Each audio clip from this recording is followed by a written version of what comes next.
कैसे हैं आप सब। आई होप कि आप लोग बहुत अच्छे होंगे। मेरा नाम है उवैस खान और स्वागत है आप लोगों का मेरे चैनल उवैस फ्री लर्निंग में। तो उम्मीद करता हूं कि आप लोगों ने मेरी पिछली वाली वीडियो जरूर देखी होगी, जो कि हमारा डाइजेस्टिव सिस्टम का पार्ट 1 था, जिसमें हम लोगों ने एलिमेंट्री कैनल और साथ ही साथ डाइजेस्टिव ग्लैंड्स के बारे में बात किया था और अलग अलग डिविजन्स के बारे में एलिमेंट्री कैनल के हम लोगों ने बात की थी उस वीडियो में। और उसमें मैंने आप लोगों को बुक्कल कैविटी वगैरह वगैरह के बारे में भी अच्छे से एक्सप्लेन किया था। और साथ ही साथ मैंने आप लोगों को उसमें म्यूकस ग्लैंड्स के बारे में भी बताया था और सवाल किस तरह से आईसीएसई आपको पूछेगा, ये सारी चीज हम लोगों ने डिस्कस यहाँ पर किया था। तो चलिए खैर, आज की जो वीडियो हमारी होने वाली है वो डाइजेस्टिव सिस्टम का पार्ट 2 होने वाला है, जिसमें हम लोग बात करने वाले हैं फेरिंग्स, ओएसोफेगस, लैरिंग्स, ये सब चीज के बारे में बात करेंगे। तो चलिए खैर, अपनी वीडियो को हम लोग स्टार्ट करते हैं। और फिर से मैं याद दिला दूं, जिन बच्चों ने अभी तक मेरे चैनल को सब्सक्राइब नहीं किया है, go and subscribe the channel and don't forget to press the bell icon, because as soon as I upload my videos it will reach you instantly. So let's start a video without wasting our time. Let's go. तो चलिए बच्चों, हम लोग फटाफट से समझ लेते हैं हर एक चीज के बारे में। यहाँ पे आप लोगों को बस इस डायग्राम के ऊपर ध्यान देना है। ये डायग्राम मैंने पहले से इसलिए बनाया है क्योंकि ये काफी टाइम टेकिंग है और हमारा टाइम इसमें वेस्ट ना हो, इस वजह से मैंने यहाँ पे पहले से बना लिया है। अब देखिए, सबसे पहले हम लोग बात करने वाले हैं यहाँ पर फेरिंग्स के बारे में कि फेरिंग्स कौन सा पार्ट है और इसका फंक्शन क्या है और लोकेशन क्या है, सवाल किस तरह से आएगा। अब देखिए, सबसे पहला पार्ट जो कि आप यहाँ पर देख सकते हैं, ये एरिया में आपका पाया जा रहा है फेरिंग्स। इसके बारे में आपको बता दूं कि ये बिल्कुल फनल शेप्ड पैसेज है, फनल शेप्ड रास्ता है, जो कि आपका सॉफ्ट पैलेट के पीछे है। मैंने आप लोगों को कल भी एक्सप्लेन किया था कि सॉफ्ट पैलेट किसे कहते हैं, कि आपका बुक्कल कैविटी का जो रूफ होता है, जो मैंने आपको बताया था कि ये अंदर वाला कैविटी बुक्कल कैविटी है, और आप जब अपने जबान से अपने ऊपर वाले हिस्से को टच करेंगे तो उसमें ऊपर वाला हिस्सा एक हार्ड है और पीछे वाला जो ऊपर वाला हिस्सा है उसको टच करके देखिए, इस तरह से वो सॉफ्ट है और उसी को हम लोग पैलेट कहते हैं।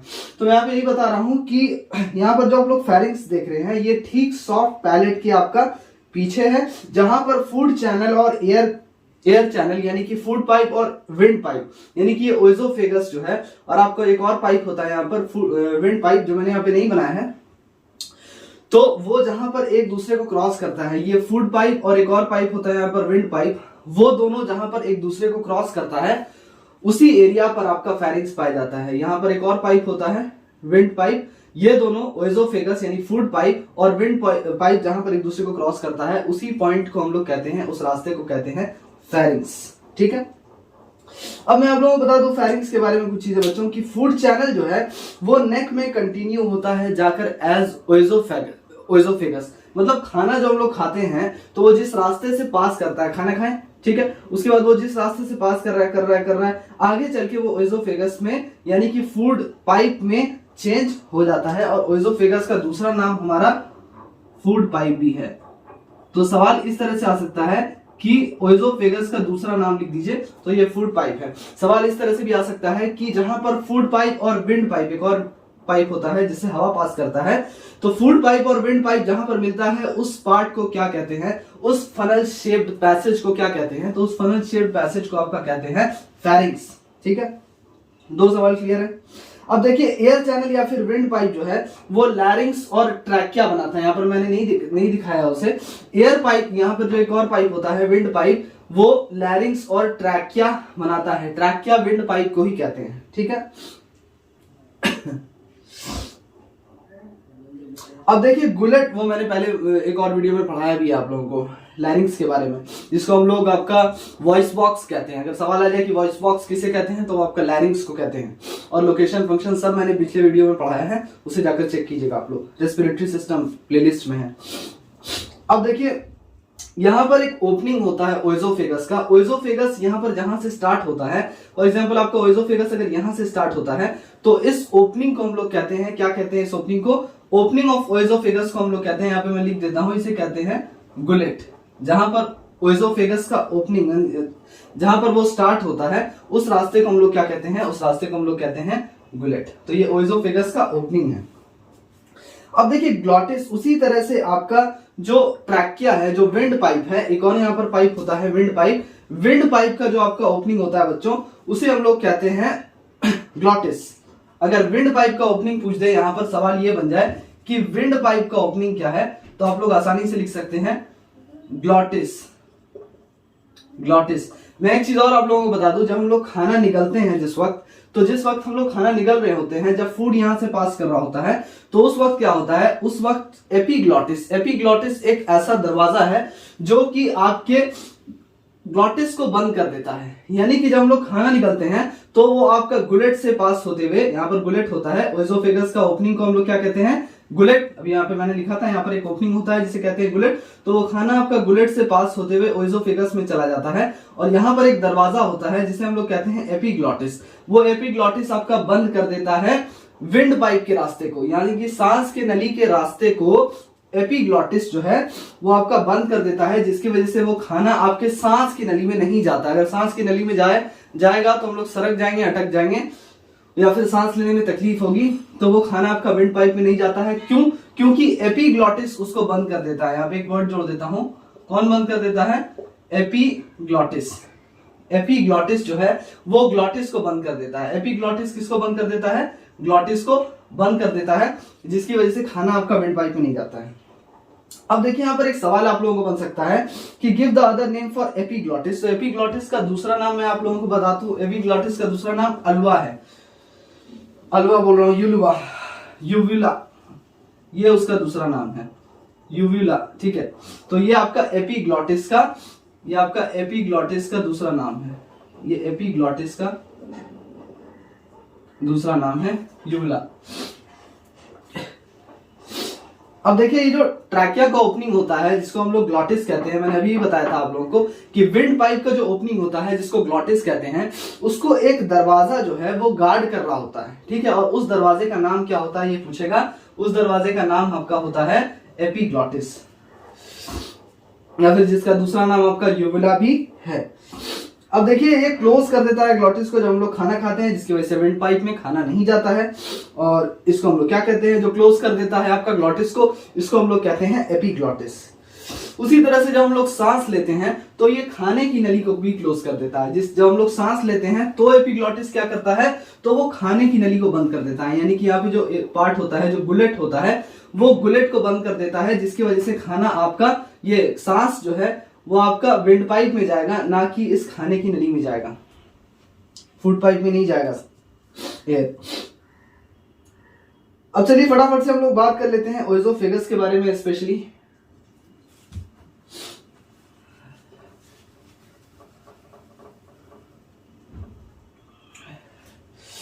इस पाइप के बारे में बात करने जा रहे हैं हम लोग, which is known as food pipe, which is also known as food pipe.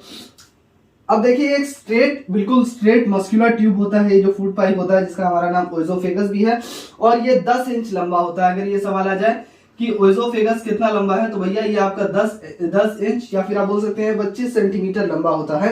अब देखिए, फूड जो है वो इस ओएसोफेगस से नीचे जाता है। ठीक है, नीचे जाता है, और यहाँ पर पेरिस्टाल्टिक मूवमेंट होता है। मैं आपको बता दूं कि जब यहाँ से खाना, जब आपका फूड पाइप से नीचे उतर रहा होता है, तो यहाँ पर एक मूवमेंट होता है जिसको हम लोग कहते हैं पेरिस्टाल्सिस। कैसे? अब जैसे मान लीजिए ये आपका ओएसोफेगस है, ठीक है, ये आपका ओएसोफेगस है, खाना यहाँ से उतरा, ठीक है, खाना फेरिंक्स से होते हुए नीचे गया, ओएसोफेगस में खाना जा रहा है, तो होता क्या है कि ये कुछ इस तरीके से सिकुड़ता है, कॉन्ट्रैक्शन होता है। यहाँ पर देखिए, ये ओएसोफेगस है, यहाँ पर ऐसे कॉन्ट्रैक्शन होता है।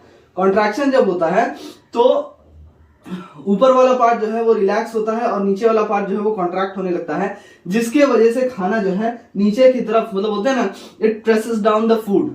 ये जो आपका मूवमेंट होता है, ये जो मूवमेंट यहाँ पर हो रहा है, कॉन्ट्रैक्शन वाला मूवमेंट, इसके वजह से खाना नीचे की तरफ पुश होता है, और इस मूवमेंट को, ये जो पूरा सिकुड़ता है इस तरह से, ठीक है, इस मूवमेंट को हम लोग कहते हैं, क्या कहते हैं, पेरिस्टाल्टिक मूवमेंट। तो this is a very important question for you guys, note it down कि इस मूवमेंट को हम लोग क्या कहते हैं। मैं यहाँ पे लिख के भी दिखा देता हूं आप लोग को। इसको हम लोग कहते हैं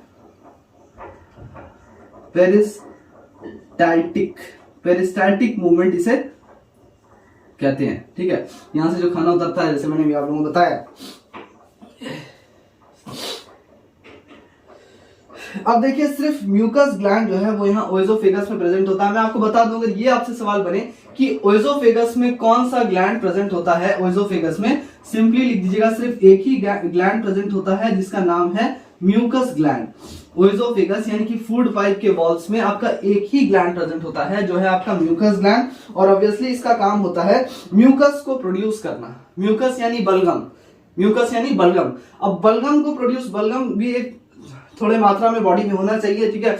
वो जो होता है म्यूकस वो थोड़े मात्रा में होना चाहिए इस वजह से क्योंकि बलगम का काम होता है कि वो मॉइस्चर कर देता है आपके ओएसोफेगस के इनर लाइनिंग को। इनर लाइनिंग मतलब इसका जो इनर वॉल्स होता है, जो इसका अंदर का दीवार होता है, उसको ये मॉइस्चर कर देता है, जिसकी वजह से वो लुब्रिकेट कर देता है। इस लाइनिंग को लुब्रिकेट कर देगा तो क्या होगा, खाना जब नीचे आएगा तो खाना, उस समय पेरिस्टाल्टिक मूवमेंट हो रहा होगा, खाना जब नीचे उतरेगा तो उस खाने को नीचे ससरने में आसानी होगी, जिसकी वजह से खाना नीचे आसानी से आ जाएगा क्योंकि ये ऑलरेडी आपका म्यूकस ग्लैंड जो है, जो म्यूकस सेक्रीट करता है, वो म्यूकस की वजह से ये सॉफ्टन हो चुका है, लुब्रिकेट हो चुका है। तो आप लोग आसानी से अगर म्यूकस का फंक्शन पूछते, अगर ये सबसे पहले तो सवाल पूछेगा कि म्यूकस ग्लैंड का फंक्शन क्या है, तो नोट कर लीजिए, सेक्रीट्स म्यूकस या फिर प्रोड्यूसेस म्यूकस। और दूसरा फंक्शन अगर आप लोग से पूछ दे कि भैया म्यूकस का फंक्शन क्या है, तो म्यूकस जो है वो मॉइस्चर कर देता है इनर लाइनिंग को एसोफेगस के। अगर म्यूकस का फंक्शन पूछ दे, अगर म्यूकस का फंक्शन पूछ दे तो लिख दीजिएगा moistures and lubricates inner lining, ठीक है, इनर लाइनिंग ऑफ ओएसोफेगस, ठीक है। ये फंक्शन लिख दीजिएगा आप लोग आसानी से म्यूकस का, ये एफ से मैं डिनोट कर रहा हूं, ये फंक्शन है।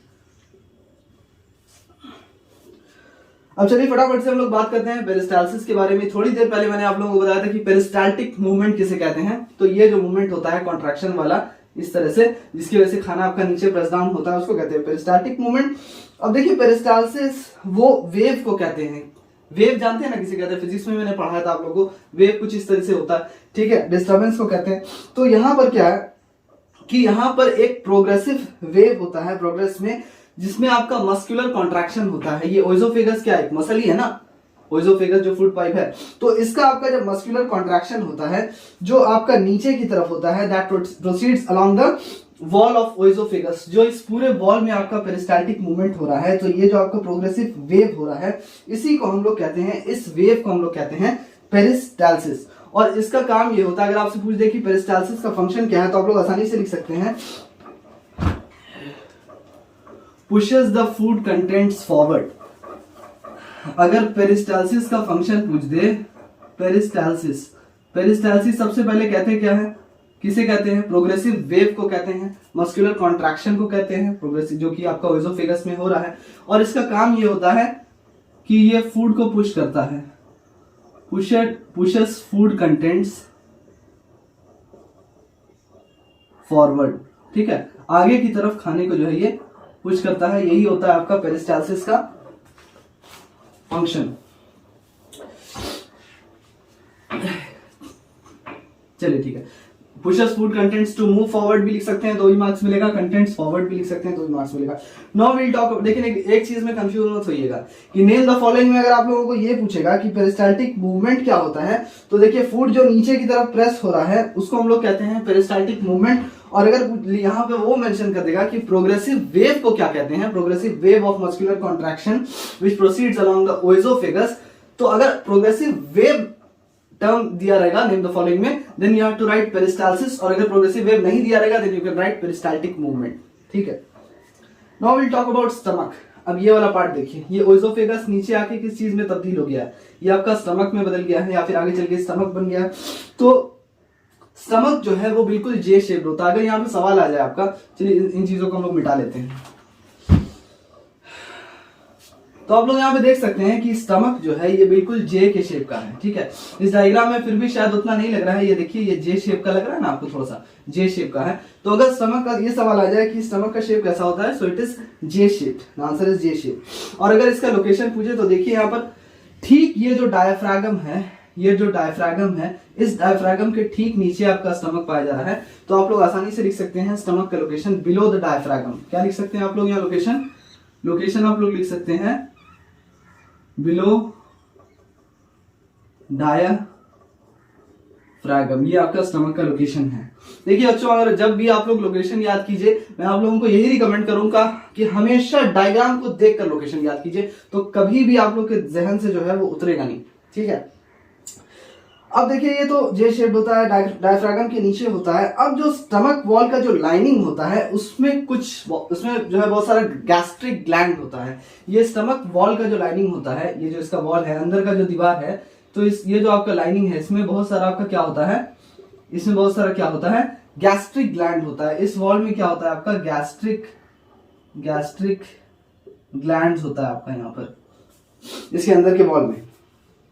अब ये जो गैस्ट्रिक ग्लैंड है ये आपका सेक्रेट क्या करता है, जो स्टमक में पाया जाता है। ये गैस्ट्रिक ग्लैंड आपका गैस्ट्रिक जूस बनाता है और HCl बनाता है और म्यूकस बनाता है। क्या बनाता है आपका, गैस्ट्रिक जूस, ठीक है, गैस्ट्रिक जूस, HCl यानी कि हाइड्रोक्लोरिक एसिड एंड म्यूकस। अब देखिए यहां पर आपसे सवाल क्या बनेगा कि ये जो स्टमक के अंदर जो गैस्ट्रिक ग्लैंड्स पाया जाता है ये कौन सा एसिड आपका तैयार करता है या बनाता है, तो ये हाइड्रोक्लोरिक एसिड आपका यहाँ पर बनाता है, एंड इट्स वेरी इंपॉर्टेंट। और ये गैस्ट्रिक जूस और HCl और म्यूकस जो है ये सारा आपका डाइजेशन में हेल्प करता है। Now we will talk about functions of stomach.